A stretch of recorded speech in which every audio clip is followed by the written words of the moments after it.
Today is 8th of September, and this is the 50th time we are talking on the Majjhima Nikāya Suttas. Today we come to Sutta 121, Culasunnata Sutta, the shorter discourse on voidness. Thus have I heard, on one occasion the Blessed One was living at Savatthi in the eastern part, in the palace of Megara's mother. Then when it was evening, the Venerable Ananda rose from meditation, went to the Blessed One, and after paying homage to him, he sat down at one side and said to the Blessed One, Venerable Sir, on one occasion the Blessed One was living in the Sakyan country at a town of the Sakyans named Nagaraka. There, Venerable Sir, I heard and learned this from the Blessed One's own lips. Now, Ananda, I often abide in voidness. Did I hear that correctly, Venerable Sir? Did I learn that correctly, attend to that correctly, remember that correctly? Certainly, Ananda, you heard that correctly, learned that correctly, attended to that correctly, remembered that correctly. As formerly, Ananda, so now too I often abide in voidness. Ananda, just as this palace of Megara's mother is void of elephants, cattle, horses and mares, void of gold and silver, void of the assembly of men and women, and there is present only this non-voidness, namely the singleness dependent on the Sangha of monks.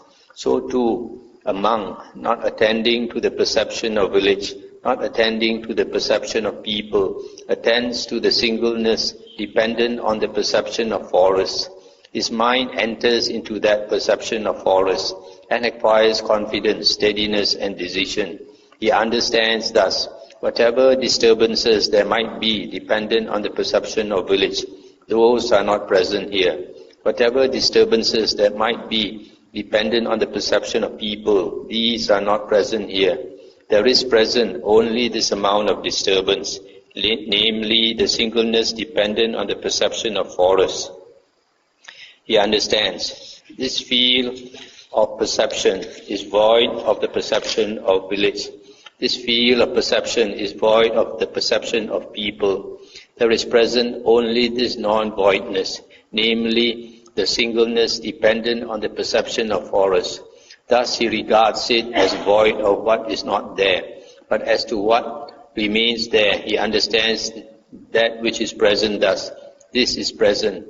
Thus Ananda, this is his genuine, undistorted, pure descent into voidness.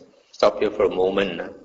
So here the Buddha says that when a monk is in the forest monastery, here this place is called the Eastern Park, and that monastery is devoid of a lot of people, devoid of elephants, cattle, horses, money, etc. And there's only the Sangha of monks and the perception of the forest. This is called Kaya Viveka, body seclusion. Viveka means seclusion. Bodily seclusion is to be secluded from people generally. So the Buddha encourages a monk to practice Kaya Viveka by living in secluded places. Secluded places are called aranya. Might be a forest, might be up a hill, might be in a cave, etc. Again, Ananda, a monk, not attending to the perception of people, not attending to the perception of forest, attends to the singleness dependent on the perception of earth. His mind enters into that perception of earth and acquires confidence, steadiness and decision. Just as a bull's hide becomes free from foals when fully stretched with 100 pegs, so too a monk, not attending to any of the ridges and hollows of this earth, to the rivers and ravines, the tracks of stumps and thorns, the mountains and uneven places, attends to the singleness dependent on the perception of earth. His mind enters into that perception of earth and acquires confidence, steadiness and decision. He understands thus, whatever disturbances there might be dependent on the perception of people, these are not present here. Whatever disturbances there might be dependent on the perception of forest. These are not present here. There is present only this amount of disturbance, namely the singleness dependent on the perception of earth. He understands this field of perception is void of the perception of people. This field of perception is void of the perception of forest. There is present only this non-voidness, namely the singleness dependent on the perception of earth. Thus he regards it as void of what is not there. But as to what remains there, he understands that which is present thus, this is present. Thus Ananda, this too is his genuine, undistorted, pure descent into voidness. Stop here for a moment. So here, I think the Buddha is talking about meditation on the earth, meditation on the object of the earth. This is one of the Kasina meditations which existed even before the Buddha's time. What the Visuddhimagga says is that they take this earth, which is a bit like clay, they make it into a round dish, and it has to be of the right color, slightly orange like that. And then this dish, at least I think 1 foot in diameter. Then they look at it and then they close their eyes. And then they look at it and close their eyes. Keep looking and closing their eyes until the sight of earth stays in their mind. So when he can see only earth, then his mind goes into that earth object, and he does not perceive other things. And this meditation can bring them to the jhanas, the 4 jhanas. And so this can be considered the citta viveka, where he's only looking into his mind, not aware of his surroundings. Citta viveka is mental seclusion. Mental seclusion is a higher state of seclusion than just now the bodily seclusion, kaya viveka. And both of these are encouraged by the Buddha. Again, Ananda, a monk not attending to the perception of forest, not attending to the perception of earth, attends to the singleness dependent on the perception of the base of infinite space. His mind enters into that perception of the base of infinite space and acquires confidence, steadiness and decision. He understands thus, whatever disturbances there might be dependent on the perception of forest, those are not present here. Whatever disturbances there might be dependent on the perception of earth, those are not present here. There is present only this amount of disturbance, namely the singleness dependent on the perception of the base of infinite space. He understands this field of perception is void of the perception of forest. This field of perception is void of the perception of earth. There is present only this non-voidness, namely the singleness dependent on the perception of the base of infinite space. Thus he regards it as void of what is not there. But as to what remains there, he understands that which is present thus. This is present. Thus Ananda, this too is his genuine, undistorted, pure descent into voidness.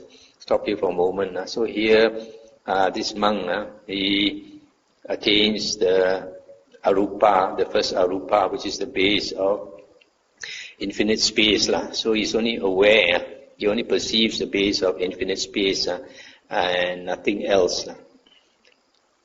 Again, Ananda, a monk not attending to the perception of earth, not attending to the perception of the base of infinite space, attends to the singleness dependent on the perception of the base of infinite consciousness. His mind enters into that perception of the base of infinite consciousness and acquires confidence, steadiness and decision. He understands thus, whatever disturbances there might be dependent on the perception of earth, those are not present here. Whatever disturbances there might be dependent on the perception of the base of infinite space, those are not present here. There is present only this amount of disturbance, namely the singleness dependent on the perception of the base of infinite consciousness. He understands this field of perception is void of the perception of earth. This field of perception is void of the perception of the base of infinite space. There is present only this non-voidness, namely the singleness dependent on the perception of the base of infinite consciousness. Thus he regards it as void of what is not there, but as to what remains there, he understands that which is present thus, this is present. Thus Ananda, this too is his genuine, undistorted, pure descent into voidness. So in the same way, this meditation goes to a higher level and he attains the base of infinite consciousness and he's only aware of that. He does not perceive any other thing. Again, Ananda, among not attending to the perception of the base of infinite space, not attending to the perception of the base of infinite consciousness, attends to the singleness dependent on the perception of the base of nothingness. His mind enters into that perception of the base of nothingness and acquires confidence, steadiness and decision. He understands thus, whatever disturbances there might be dependent on the perception of the base of infinite space, those are not present here. Whatever disturbances there might be dependent on the perception of the base of infinite consciousness, those are not present here. There is present only this amount of disturbance, namely the singleness dependent on the perception of the base of nothingness. He understands this field of perception is void of the perception of the base of infinite space. This field of perception is void of the perception of the base of infinite consciousness. There is present only this non-voidness, namely the singleness dependent on the perception of the base of nothingness. Thus he regards it as void of what is not there, but as to what remains there, he understands that which is present thus. This is present. Thus Ananda, this too is his genuine, undistorted, pure descent into voidness. So similarly, he goes to the next higher level of meditation, which is the base of infinite, which is the base of nothingness. Again, Ananda, among not attending to the perception of the base of infinite consciousness, not attending to the perception of the base of nothingness, attends to the singleness dependent on the perception of the base of neither perception nor non-perception. His mind enters into that perception of the base of neither perception nor non-perception and acquires confidence, steadiness and decision. He understands thus, whatever disturbances there might be dependent on the perception of the base of infinite consciousness, those are not present here. Whatever disturbances there might be dependent on the perception of the base of nothingness, those are not present here. There is present only this amount of disturbance, namely the singleness dependent on the perception of the base of neither perception nor non-perception. He understands this field of perception is void of the perception of the base of infinite consciousness. This field of perception is void of the perception of the base of nothingness. There is present only this non-voidness, namely the singleness dependent on the perception of the base of neither perception nor non-perception. Thus he regards it as void of what is not there, but as to what remains there, he understands that which is present thus. This is present, thus Ananda. This too is his genuine, undistorted, pure descent into voidness. Stop here for a moment. So here he comes to the base of neither perception nor non-perception. This is the highest arupa or arupa jhana he can attain, where the mind is slipping into. Sometimes it perceives, sometimes it does not perceive.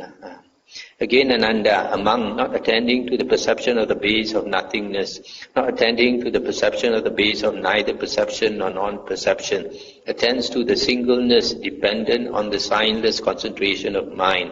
His mind enters into that signless concentration of mind and acquires confidence, steadiness and decision. He understands thus, whatever disturbances that might be dependent on the perception of the base of nothingness, those are not present here.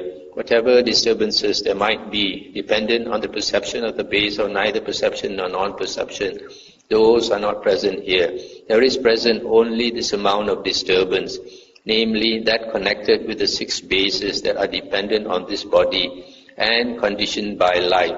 He understands this field of perception is void of the perception of the base of nothingness. This field of perception is void of the perception of the base of neither perception nor non-perception.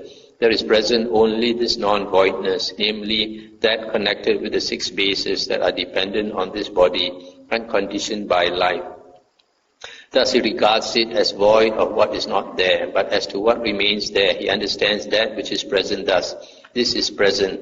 Thus Ananda, this too is his genuine, undistorted, pure descent into voidness. Stop here for a moment. This signless concentration of mind is evident that it's a very high state. The Pali is Animita Ceto Samadhi. This Nimitta is translated as the sign, the sign. So Animita is signless concentration of mind. The highest arupa is the base of neither perception nor non-perception, where the mind sometimes perceives, sometimes does not perceive. And this one is supposed to be higher. But in the suttas we find generally the next higher stage than this is the cessation of perception and feeling. The state of cessation of perception and feeling, there is no perception, there is no feeling, there is no consciousness. So when that monk enters that state, he has no awareness because the six sense consciousness has stopped. But even then, it seems, because this state is similar to the state of parinibbana, it seems there is an awareness, there is a consciousness which is not normal consciousness, and that consciousness is luminous. Is stated in the Kevada Sutta and the Digha Nikāya. It is also boundless. The state of parinibbana, the consciousness is boundless, is bright and luminous. So when the monk is in that state, he is not aware because he does not perceive. But when he comes out of it, then he is aware that he was in that state. So here it might be referring to that state, because normal consciousness must have an object. The normal six consciousness must have an object, which is a sign, must have a sign or object. But in this signless concentration, there is no sign, no object. So it is not a normal six consciousness. Again, Ananda, a monk not attending to the perception of the base of nothingness, not attending to the perception of the base of neither perception nor non-perception, attends to the singleness dependent on the signless concentration of mind. His mind enters into that signless concentration of mind and acquires confidence, steadiness and decision. He understands thus, this signless concentration of mind is conditioned and volitionally produced, but whatever is conditioned and volitionally produced is impermanent, subject to cessation. When he knows and sees thus, his mind is liberated from the taint of sensual desire, from the taint of being and from the taint of ignorance. When it is liberated, there comes the knowledge, it is liberated. He understands birth is destroyed, the holy life has been lived, what had to be done has been done. There is no more coming to any state of being. Stop here for a moment. This is what happens, it is mentioned in other suttas. When a monk attains the cessation of perception and feeling, and when he comes out of it, he realizes that the whole world is conditioned, produced by the mind. So when he comes out of that state, he attains destruction of the taints. He becomes liberated. So here it says that state of cessation of perception and feeling can last a maximum of 7 days. Like when the Buddha, after the Buddha was liberated, he sat under the tree and attained that state for 7 days and 7 nights. Then after that, he came out of that state. Then he walked to another tree, sat down another tree, and also went into that cessation of perception and feeling for 7 days and 7 nights. So that state is conditioned. After 7 days, he must come out of it. It's not a permanent state. Okay, come to paragraph 12. He understands thus, whatever disturbances there might be dependent on the taint of sensual desire, those are not present here. Whatever disturbances there might be dependent on the taint of being, those are not present here. Whatever disturbances there might be dependent on the taint of ignorance, those are not present here.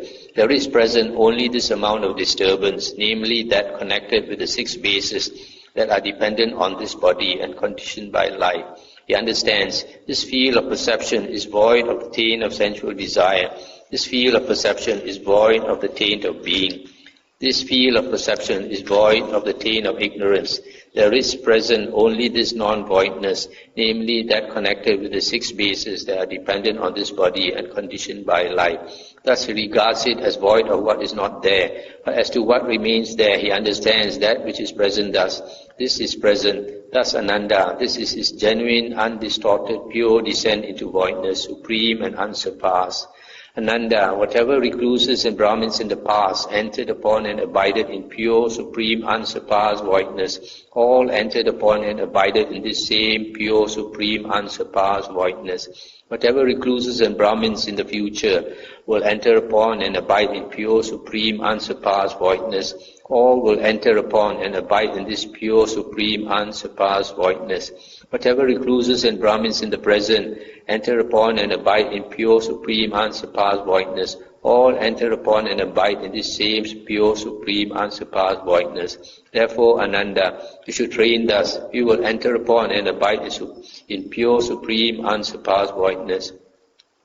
That is what the Blessed One said. The Venerable Ananda was satisfied and delighted in the Blessed One's words. So in this last part, the Buddha talks about that state, that's signless concentration of mind after liberation. After liberation, the taint of sensual desire, the ignorance, and what's the other one here? Sensual desire. Being and ignorance are not present because he has become liberated. So the taints, the asavas have been destroyed. So when he enters this state, this signless concentration, which I presume is the cessation of perception and feeling, then the difference is this, that the asavas have been destroyed in the last part. So this is the highest state. So the Buddha calls it the pure, supreme, unsurpassed voidness. So this sutta is about voidness. It's a bit deep. So I think nowadays I can hardly find any monk or any ascetic who can attain this state of the signless concentration. So without an arahant around to explain this, you can only make a guess. Okay, now we come to the next sutta, 122, Mahasunnata Sutta, the greater discourse on voidness. This one is a very important sutta. That's very important from the Dhamma point of view. Thus have I heard. On one occasion, the Blessed One was living in the Sakyan country at Kapilavatthu in Nigorodha's park. Then when it was morning, the Blessed One dressed and taking his bowl and outer robe, went into Kapilavatthu for alms. When he had wandered for alms in Kapilavatthu and had returned from his alms round, after his meal he went for his daytime abiding to the dwelling of Kala-Khemaka the Sakyan. Now on that occasion there were many resting places prepared in Kala-Khemaka the Sakyan's dwelling. When the Blessed One saw this, he thought, there are many resting places prepared in Kala-Khemaka the Sakyan's dwelling. Do many monks live here? Now on that occasion the Venerable Ananda, along with many monks, was busy making robes at Gata the Sakyan's dwelling. Then when it was evening, the Blessed One rose from retreat and went to Gata the Sakyan's dwelling. There he sat down on a seat made ready and asked the Venerable Ananda, Ananda, there are many resting places prepared in Kala-Khemaka the Sakyan's dwelling. Do many monks live there? Venerable Sir, many resting places have been prepared in Kala-Khemaka the Sakyan's dwelling. Many monks are living there. This is our time for making robes, Venerable Sir. Stop here for a moment. This time for making robes is the last month of the rain season. I mentioned last night that in India the rains season is four months. So the first 3 months the monks have to stay in one place for the rains retreat. And after the 3 months, the last month, they are allowed to make robes, because the Buddha allowed them only once a year to make robes, because the Buddha didn't want them to spend too much time looking for cloth to make robes and all that. So that one month they are busy making robes. This is the time. And the Buddha said, Ananda, a monk does not shine by delighting in company, by taking delight in company, by devoting himself to delight in company, by delighting in society, by taking delight in society, by rejoicing in society. Indeed, Ananda, it is not possible that a monk who delights in company, takes delight in company, and devotes himself to delight in company, who delights in society, takes delight in society, and rejoices in society, will ever obtain at will, without trouble or difficulty, the bliss of renunciation, the bliss of seclusion, the bliss of peace, the bliss of enlightenment. But it can be expected that when a monk lives alone, withdrawn from society, he will obtain at will, without trouble or difficulty, the bliss of renunciation, the bliss of seclusion, the bliss of peace, the bliss of enlightenment. Indeed, Ananda, it is not possible that a monk who delights in company, takes delight in company, and devotes himself to delight in company, who delights in society, takes delight in society, and rejoices in society, will ever enter upon and abide in either the liberation by mind, in either the liberation of mind that is temporary and delectable, or in the liberation of mind that is perpetual and unshakable. But it can be expected that when a monk lives alone, withdrawn from society, he will enter upon and abide in the liberation of mind that is temporary and delectable, or in the liberation of mind that is perpetual and unshakable. I'll stop here for a moment. So here you can see, when the Buddha found out that there were many monks staying in one dwelling, this Kalakemaka's dwelling must be a very big kuti, very big building where many monks can stay. So the Buddha was not happy. The Buddha says, if monks delight in company, delight in society, it is not possible to obtain the bliss of renunciation, the bliss of seclusion, the bliss of peace, the bliss of enlightenment. This refers to the jhanas, states of meditative absorption, which are absolutely necessary for enlightenment, the steps to enlightenment. So also in the paragraph 4, the Buddha says, if a monk delights in company and rejoices in society, he cannot obtain the liberation of mind that is temporary and delectable. The liberation of mind that is temporary and delectable probably refers to the jhanas. And then, or the liberation of mind that is perpetual and unshakable. This probably refers to the parts and fruits, the Aryan stages of parts and fruits. Because the Aryan stages are perpetual, and you cannot, once you have attained it, you cannot fall out of those states, so they are perpetual, unshakable. So the liberation of mind that is temporary are the jhanas, and the liberation of mind that is perpetual are the parts and fruits, the Aryan stages. So you see here the Buddha stresses very much on solitary living for a monk, because the Buddha says here, it's obvious that only by living alone a monk can attain the various stages. Although there are exceptions, but generally, if a monk wants to attain liberation, then it is important to stay alone. And this is very different from the Mahayana teachings. In the Mahayana Bodhisattva precepts, it is not allowed for a monk to live alone, especially in the forest. He has to associate with society. And then you have sutras like the Vimalakirti Sutra, where they say the Bodhisattva Vimalakirti has attained such a high state that he has surpassed the Arahant Sariputta, and he likes to always mix with high society and take delight in company and society. So here you can see from the Buddha Sutta that it is not possible for such a person to even attain any jhana, not to talk about the Aryan stages. Now we come to paragraph 5.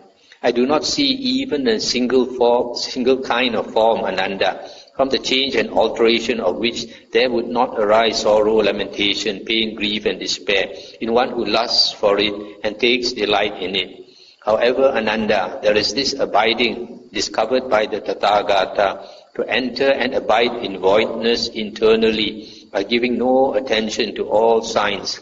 If while the Tathagata is abiding thus, he is visited by monks or nuns, by men or women lay followers, by kings or kings' ministers, by other sectarians or their disciples, then with the mind leaning to seclusion, tending and inclining to seclusion, withdrawn, delighting in renunciation, and altogether done with things that are the basis for taints, he invariably talks to them in a way concerned with dismissing them. Now stop here for a moment. So the Buddha says there is no single form that if we lust for it and take delight in it, that it would not cause sorrow, lamentation, pain, grief and despair to arise in us when any change occurs in that form. In other words, if we love any person, we are attached to any person, and when something happens to that person, it is inevitable that sorrow, lamentation, pain, grief and despair would arise in us. So that's why the Buddha says, be very careful if you don't want to suffer, don't be too attached. Then the Buddha says that the Buddha, he enters into this signless concentration of mind, this presumably the state of the cessation of perception and feeling, which the Buddha can easily enter into. So when he enters that state, the mind inclines to seclusion, the mind tends to withdraw. It goes into that state of utter serenity and great bliss. So when somebody comes to talk to him, he will talk in such a way so that they know that he wants to dismiss them. So they will have to make the talk as short as possible. There are some people, when they come to talk with a monk, they like to spend a lot of time talking. But if the monk is interested in meditation, he doesn't want to talk a lot. So he wants to dismiss that person. So whatever monks can attain high states of tranquility, they like to spend a lot of time in those states, and they don't like to associate with people a lot. They tend to be aloof from society. Therefore, Ananda, if a monk should wish, may I enter upon and abide in voidness internally, he should steady his mind internally, quiet it, bring it to singleness and concentrate it.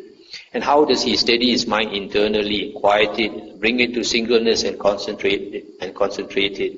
Here, Ananda, quite secluded from sensual pleasures, secluded from unwholesome states, a monk enters upon and abides in the first jhana, and similarly second jhana, third jhana, and fourth jhana. That is how a monk steadies his mind internally, quiets it, brings it to singleness and concentrates it. Then he gives attention to voidness internally. While he is giving attention to voidness internally, his mind does not enter into voidness internally or acquire confidence, steadiness and decision. When that is so, he understands thus, while I am giving attention to voidness internally, my mind does not enter into voidness internally or acquire confidence, steadiness and decision. In this way, he has full awareness of that. He gives attention to voidness externally. He gives attention to voidness internally and externally. He gives attention to imperturbability, While he is giving attention to imperturbability, his mind does not enter into imperturbability or acquire confidence, steadiness and decision. When that is so, he understands thus, while I am giving attention to imperturbability, my mind does not enter into imperturbability or acquire confidence, steadiness and decision. In this way, he has full awareness of that. Then that monk should steady his mind internally, quiet it, bring it to singleness and concentrate it on that same sign of concentration as before. Then he gives attention to voidness internally. While he is giving attention to voidness internally, his mind enters into voidness internally and acquires confidence, steadiness and decision. When that is so, he understands thus, while I am giving attention to voidness internally, my mind enters into voidness internally and acquires confidence, steadiness and decision. In this way, he has full awareness of that. He gives attention to voidness externally. He gives attention to voidness internally and externally. He gives attention to imperturbability. While he is giving attention to imperturbability, his mind enters into imperturbability and acquires confidence, steadiness and decision. When that is so, he understands thus, while I am giving attention to imperturbability, my mind enters into imperturbability and acquires confidence, steadiness and decision. In this way, he has full awareness of that. Stop there for a moment. So here, the Buddha says, for a monk to enter, for a monk to steady his mind internally, quiet it and bring it to singleness and concentrate it, he has to attain the 4 jhanas. And to attain the 4 jhanas, different monks will have different objects of meditation. What the Buddha uses is anapanasati, mindfulness of the breath. Then the Buddha says, if a monk tries to attain,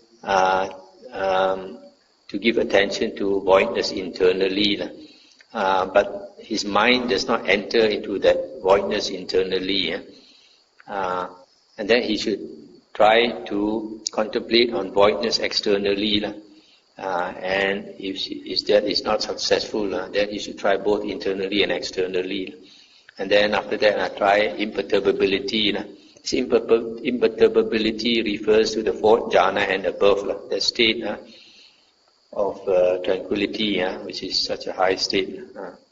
Then the Buddha says, if he cannot do that, then he must go back to entering the jhanas, the 4 jhanas, and attain up to the 4th jhana. Then after he has attained the 4th jhana, the mind becomes very tranquil. And then at that point, then having come out of the 4th jhana, then he should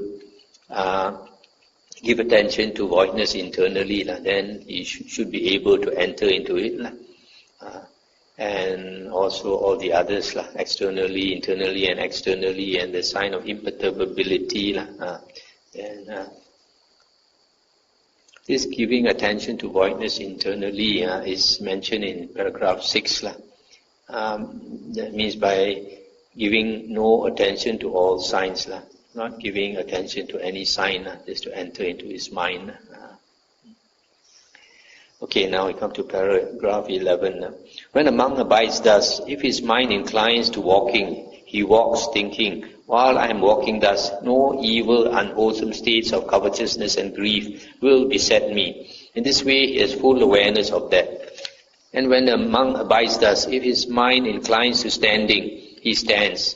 If his mind inclines to sitting, he sits. If his mind inclines to lying down, he lies down, thinking, while I am lying down, thus no evil, unwholesome states will beset me. In this way, he has full awareness of that.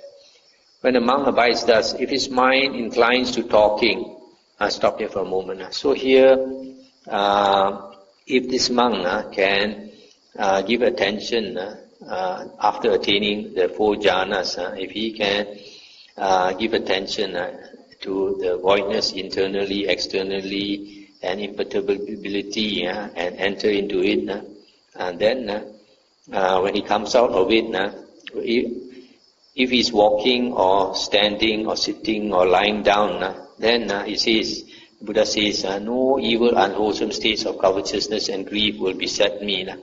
This covetousness and grief arises from craving for sensual objects. Yeah. Grieving for sensual objects, then you have covetousness arising. If you are still caught up with sensual desire, then you have covetousness. But if you cannot get what you want, then grief will arise. So covetousness and grief comes from sensual desire, desire for sense objects, sight, sound, smell, taste, touch, thoughts. So he has attained those states, those high states where he can enter into voidness or imperturbability. Then these covetousness and grief will not beset him. He is no more interested in sense objects.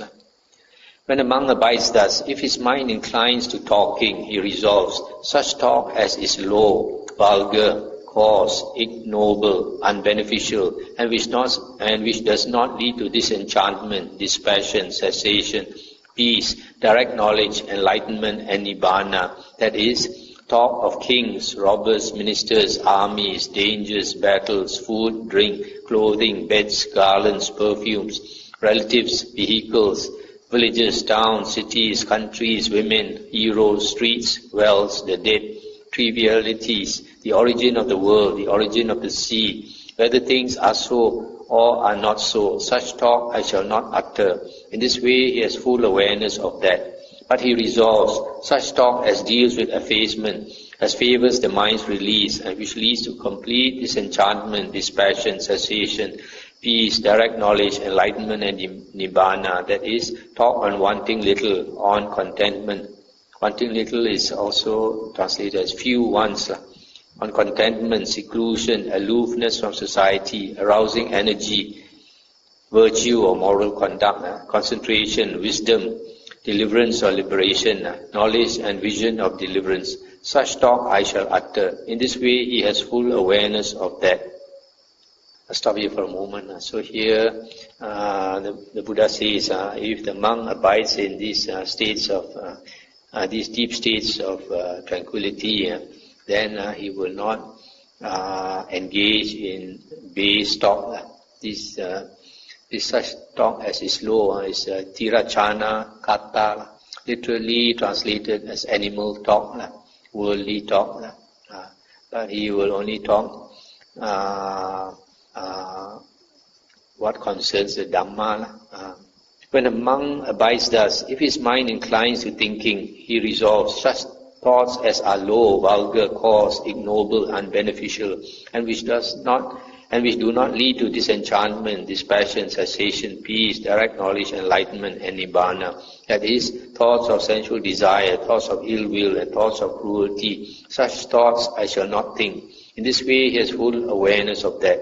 But he resolves such thoughts as are noble and emancipating, and lead the one who practices in accordance with them to the complete destruction of suffering. That is, thoughts of renunciation, thoughts of non-ill will, and thoughts of non-cruelty. Such thoughts I shall think. In this way he has full awareness of that.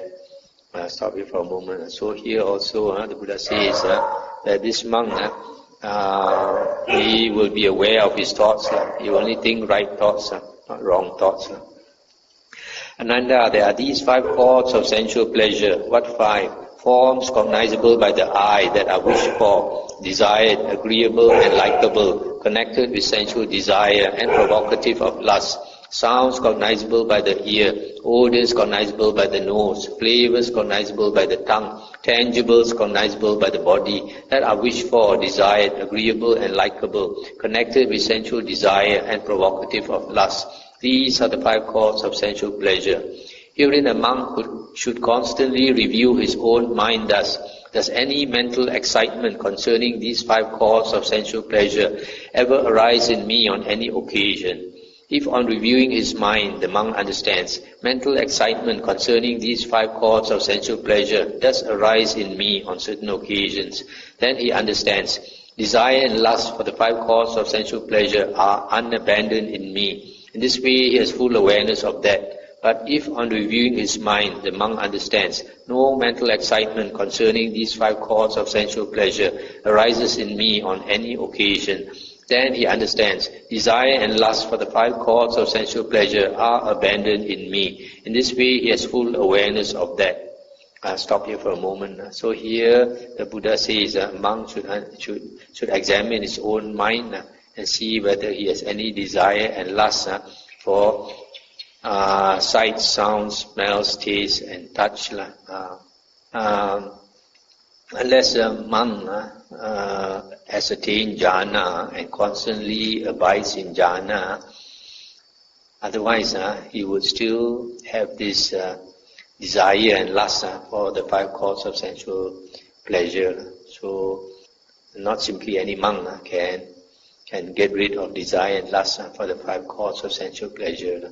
Only the monk who constantly abides in jhana, in which case he will be not interested to see, to hear and all that. He's not interested. He won't direct his senses to the sense objects. He will abide internally most of the time.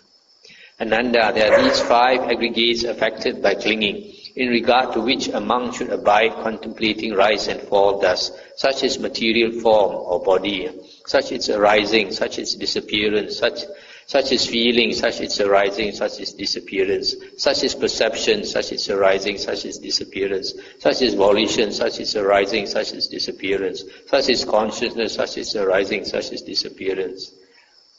When he abides contemplating rise and fall in these 5 aggregates of attachment, the conceit I am based on these 5 aggregates of attachment are abandoned in him.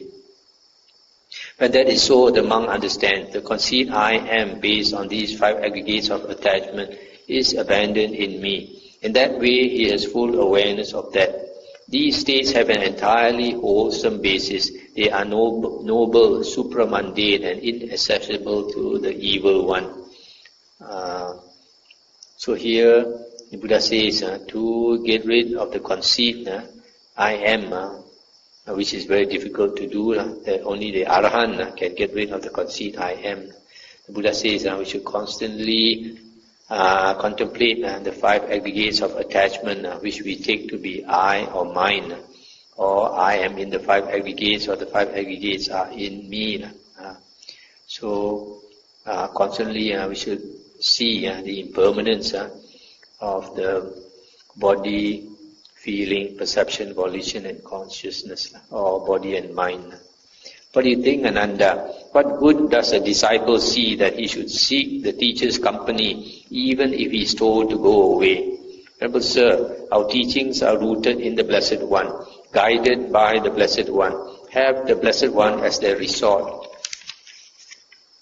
It would be good if the Blessed One would explain the meaning of these words. Having heard it from the Blessed One, the monks will remember it. Ananda, the disciple should not seek the teacher's company for the sake of discourses, stanzas and expositions. Why is that? For a long time, Ananda, you have learned the teachings, remembered them, recited them verbally, examined them with the mind, and penetrated them well by view. But such talk as deals with effacement, as favors the mind's release, and which leads to complete disenchantment, dispassion, cessation, peace, direct knowledge and enlightenment and nibbana, that is, talk on wanting little, on contentment, seclusion, aloofness from society, arousing energy, virtue, concentration, wisdom, liberation, knowledge and vision of liberation. For the sake of such talk, a disciple should seek the teacher's company even if he is told to go away. I'll stop here for a moment. So at this point of time, I think the Buddha had already taught a lot of suttas to the monks, and the Buddha says they are already very familiar with the teachings. That is the suttas. They have recited them verbally, examined them, and understood them. But the Buddha says that talk which is concerning having few ones on contentment, seclusion, aloofness from society, arousing, energetic effort, moral conduct, concentration, wisdom, liberation, knowledge and vision of liberation. For such talk, a disciple should seek advice from the teacher, even if he is told to go away. So these topics of talk are very important. Since this is so, Ananda, a teacher's undoing may come about, a pupil's undoing may come about, and the undoing of one who lives the holy life may come about. And how does a teacher's undoing come about? Here, some teacher resorts to a secluded resting place, the forest, the root of a tree, a mountain, a ravine, a hillside cave, a charnel ground, a jungle thicket, an open space, a heap of straw. While he lives thus withdrawn, Brahmins and householders from town and country visit him, and as a result he goes astray, becomes filled with desire, succumbs to craving, and reverts to luxury. This teacher is said to be undone by the teacher's undoing. He has been struck down by evil, unwholesome states that defile, bring renewal of being, give trouble, ripen in suffering, and lead to future birth, aging, and death. That is how the teacher's undoing comes about.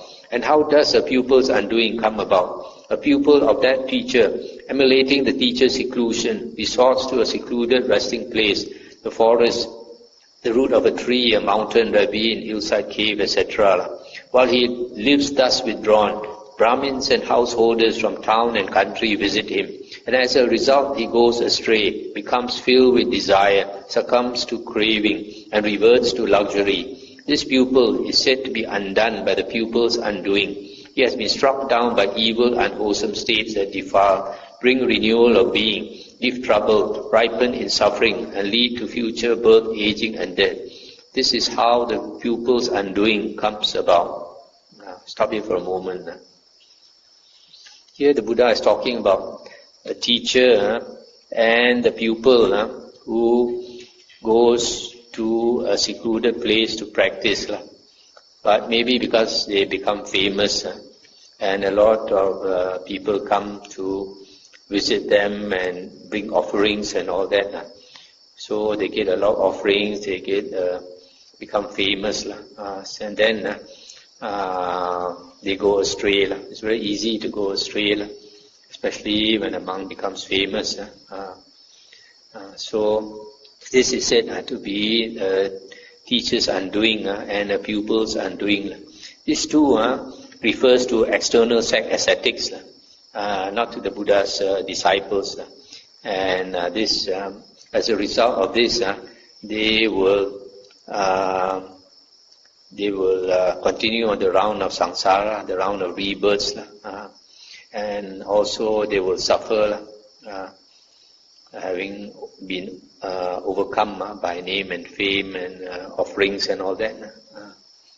And how does the undoing of one who lives the holy life come about? Here Tathagata appears in the world, Arahant Sammasambuddha, perfect in true knowledge and conduct, sublime, knower of worlds, incomparable leader of persons to be tamed, teacher of gods and humans, enlightened, blessed. He resorts to a secluded resting place, the forest, etc. While he lives thus withdrawn, Brahmins and householders from town and country visit him. Yet he does not go astray or become filled with desire, succumb to craving and revert to luxury. But a disciple of this teacher, emulating his teacher's seclusion, resorts to a secluded resting place, the forest, the root of a tree, a mountain, etc. While he lives thus withdrawn, Brahmins and householders from town and country visit him, and as a result he goes astray, becomes filled with desire, succumbs to craving, and reverts to luxury. This one who lives the holy life is said to be undone by the undoing of one who lives the holy life. He has been struck down by evil, unwholesome states that defile, bring renewal of being, give trouble, ripen in suffering, and lead to future birth, aging, and death. Thus there comes to be the undoing of one who leads the holy life. And herein, Ananda, the undoing of one who leads the holy life has a more painful result, a more bitter result than the teacher's undoing, or the pupil's undoing, and it even leads to perdition. Stop here for a moment. So here, the Buddha is talking about a Buddhist monk, a disciple of the Buddha, the Tathagata. And here he is said to be the one who leads the holy life.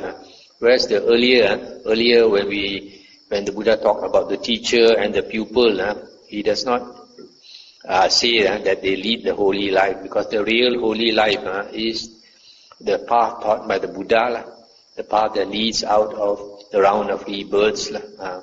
That's why the real holy life is to be found in the Noble Eightfold Path. And the Buddha says, one who has already come to the Noble Eightfold Path, if you go astray, and then the result is much more bitter than an external ascetic. It can even lead to hell, because the teaching is so good. Our teacher is so good, the Buddha, and so when we inherit something that is so good, and we go the wrong way, then we have to pay much more than somebody who follows an external teacher. Therefore, Ananda, behave towards me with friendliness, not with hostility. That will lead... stop here for a moment. So this one set me a thinking. It's not only for monks, even for lay people. Lay people, you have come to the Buddha's teachings, which is so perfect, utterly pure. You don't make use of it. When you pass away, you're going to regret very much. You're going to realize such a valuable thing has come into your hands, and you just threw it away, and you will have much more remorse than if you, for example, if you followed an external teaching, and the teaching is not worth much. If you threw it away, you don't regret very much. But if you have come into such a perfect teaching as the Buddha's Dhamma, and you don't make use of it, that amounts to throwing it away. So when you, at the end of your life, you will regret extreme, terribly, not only for a monk, also for lay people. Therefore, Ananda, behave towards me with friendliness, not with hostility. That will lead to your welfare and happiness for a long time. And how do disciples behave towards the teacher with hostility, not with friendliness? Here, Ananda, compassionate and seeking their welfare, the teacher teaches the Dhamma to the disciples out of compassion. This is for your welfare, this is for your happiness. His disciples do not want to hear or give ear or exert their minds to understand. They err and turn aside from the teacher's dispensation or teaching. Thus do disciples behave towards the teacher with hostility, not with friendliness. And how do disciples behave towards the teacher with friendliness, not with hostility? Here, Ananda, compassionate and seeking their welfare, the teacher, that means the Buddha, teaches the Dhamma to the disciples out of compassion. This is for your welfare, this is for your happiness. His disciples want to hear and give ear and exert their minds to understand. They do not err and turn aside from the teacher's dispensation. Thus do disciples behave towards the teacher with friendliness, not with hostility. Therefore, Ananda, behave towards me with friendliness, not with hostility. That will lead to your welfare and happiness for a long time. I shall not treat you as the potter treats the raw damp clay. Repeatedly restraining you, I shall speak to you, Ananda. Repeatedly admonishing you, I shall speak to you, Ananda. The sound call will stand the test. That is what the Blessed One said. Remember, Ananda was satisfied and delighted in the Blessed One's words. This part, last part now, I'd like to elaborate a bit now. Here the Buddha says that we should behave with friendliness towards the Buddha. That is by hearing what the Buddha says in his discourses, and give ear and exert the mind to understand what the Buddha is trying to teach us. And if we don't pay attention to the Buddha's teachings and try to understand, then we are behaving with hostility towards the Buddha. Actually, many people have come to the Dhamma and they don't study the Buddha's words well enough. They don't know that there are certain suttas, like in the Nikāya, Sutta 29, where the Buddha says that his teachings, his suttas are complete and perfect and utterly pure. There is no other teaching so perfect, so pure as the Buddha's teachings. And the Buddha says, if you want to add to his teachings, you don't understand his Dhamma. If you want to subtract from his teachings, also you don't understand his Dhamma. In other words, we should stay only to the original discourses of the Buddha found in the 4 Nikāyas and 6 books of the Khuddaka Nikāya, the 5th Nikāya, the original teachings of the Buddha. Unfortunately, nowadays there are additional teachings to be found which are not the Buddha's words. We know, for example, the Abhidhamma, the commentaries, later books like the Visuddhimagga, later sutras like the Mahayana sutras and all this. And the Buddha has warned in the Samyutta Nikāya 20.7 that in time to come, the disciples, that means the Buddhist monks, will not want to listen to the Buddha's words. Instead, they want to listen to the words of disciples. The word of the disciples refers to later monks who wrote the Abhidhamma, later monks who wrote the commentaries, later monks who wrote the Visuddhimagga, who wrote the Mahayana sutras and all that. So the Buddha has already warned us not to listen to those teachings, but to only keep to his original suttas. So if we don't want to investigate the Buddha's original suttas and understand them, then we are behaving with hostility towards the Buddha. So it's very important to study suttas like this and to behave towards the Buddha with friendliness by investigating his original suttas and trying to understand his original suttas and not later writings of other monks. So this sutta is this is a very important sutta, Mahasunnata Sutta, Greater Discourse on Voidness. To recap, the first part, the Buddha says, a monk does not shine by delighting in company, by delighting in society. So the Buddha obviously encourages monks to live alone, because the Buddha says only by living alone a monk can attain the bliss of renunciation, the bliss of seclusion, the bliss of peace, the bliss of enlightenment, namely the jhanas. And also one who takes delight in company and in society will never be able to obtain liberation of mind that is temporary, that is the jhanas, or liberation of mind that is perpetual and unshakable, the various Aryan stages, the paths and the fruits.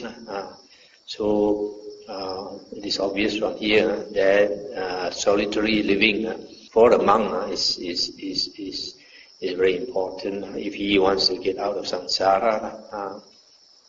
Then the Buddha says that if he inclines his mind towards the signless concentration of mind, voidness, then if people come to talk with him, he invariably talks in such a way as to dismiss them. So it doesn't encourage too much talking.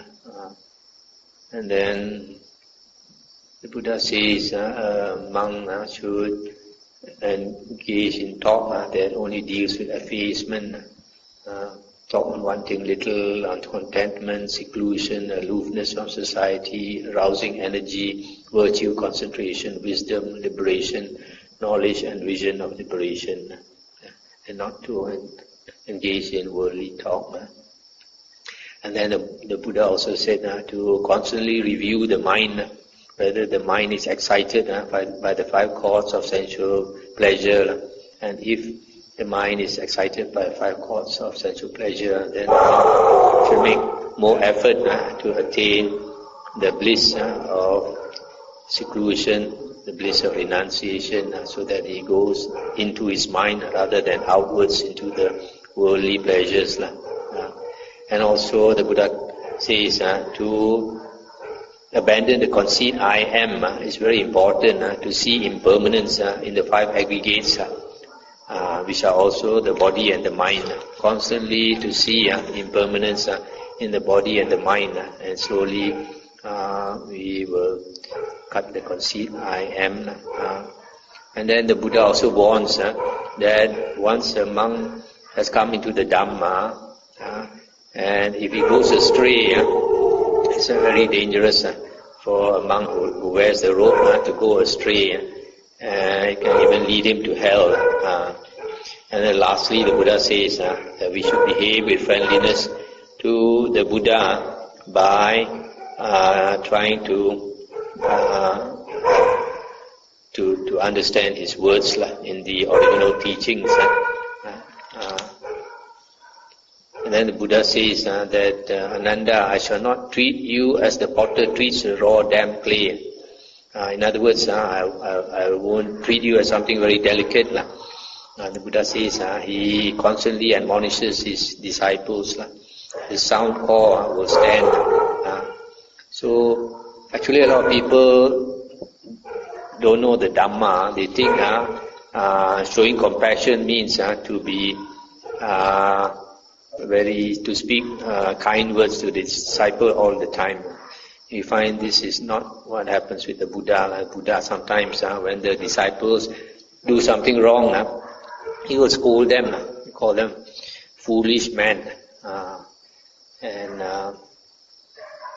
and so that's the way that the Buddha says that. Actually, that is compassion. That's a real compassion. And a disciple needs to be scolded. The teacher should scold the disciple so that he'll wake up. Otherwise, he won't wake up. Okay, anything to discuss? Just that last week, in that last week, the 27, Ananda is now for extending the place. Is that referring to saying that the teaching from sound and thought? No. What he means is those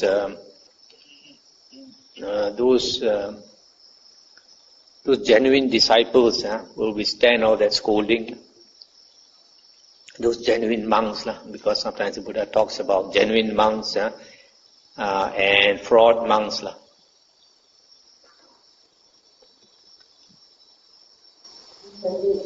the disciples for modern-day disciples when most of the lay disciples they don't go to one detail so most I find that most very few disciples will stick to a detail.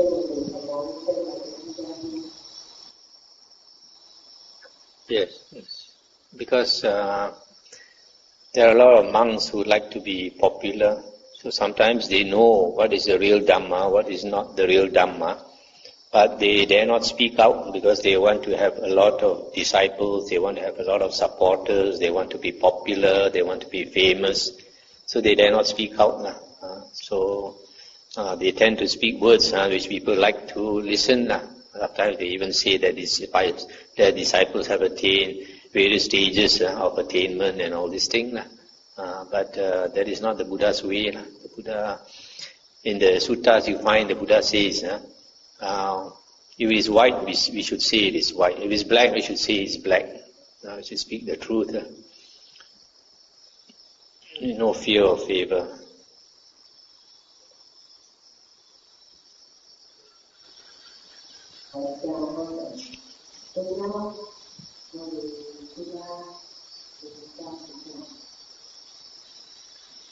About the very beginning of Dhammas and how we call it the soul view, the now to the again after the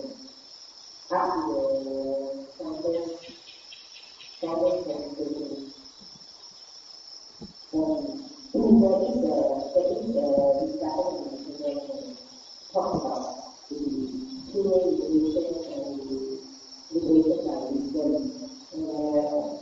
And this phenomenon explains from the United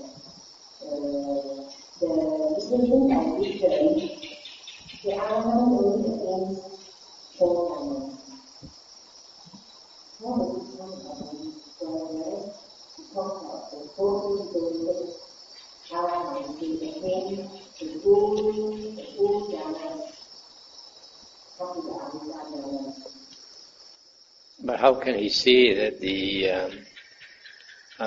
liberation by wisdom is 4 jhanas? What is his basis for saying that?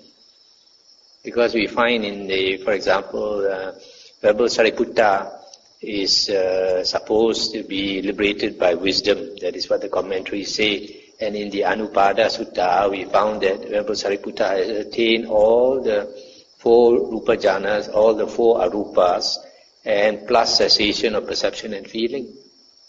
So he is still liberated by wisdom. So what he says has no basis. In case any one of you is interested, I've written about this liberation by mind and liberation by wisdom in my book, Samatha and Vipassana.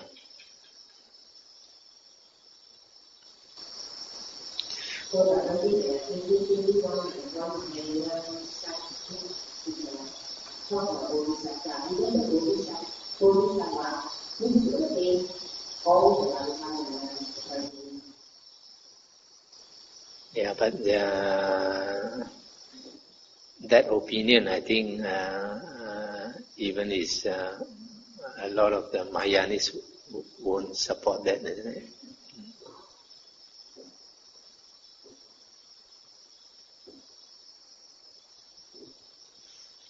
Okay, shall we end here?